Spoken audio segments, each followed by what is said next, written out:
Berlin, Germany का दिल, एक ऐसा शहर है जिसने तारीख के कई इनकलाबात को देखा है।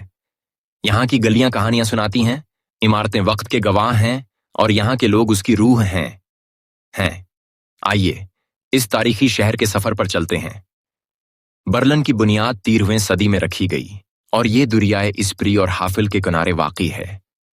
दूसरी जंग अजीम ने बर्लिन को खाक में मिला दिया, लेकिन यह शहर अपने वजूद के लिए लड़ता रहा। जंग के बाद बर्लिन दीवार ने उसे मशरकी और मगरबी हिस्सों में तकसीम कर दिया, जो सर्द जंग की अलामत बन गई।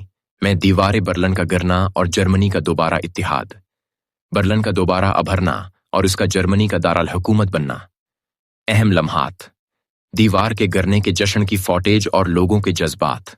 दीवार का गिरना सिर्फ बर्लिन के लिए नहीं, बल्कि पूरी दुनिया के लिए आज़ादी की अलामत बन गया। आज का बर्लिन माजी की जंजीरों को तोड़कर एक ऐसा शहर बन चुका है जहां दुनिया भर से लोग आते हैं, रहते हैं और तरक्की करते हैं। ये शहर आर्ट का मरकज है, जहां हर गली और दीवार एक कहानी सुनाती है। अहम मकामात Museum Island, East Side Gallery, Berlin का जदीद फन तामीर, बर्लिन फिल्म फेस्टिवल और उसकी शानदार मेट्रो सिस्टम, बर्लिन वाल, दीवार बर्लिन और होलोकास्ट मेमोरियल, बर्लिन का तारीखी किला और म्यूजियम आई लैंड, जो बर्लिन है की शानदार तारीख को जाहिर करते हैं। बर्लिन न सिर्फ एक शहर है, बल्कि ये इंसानियत की जहद, उम्मीद और बहाली की एक इलामत है। आइए इस शहर को इसकी अजमत और खूबसूरती के साथ याद रखें।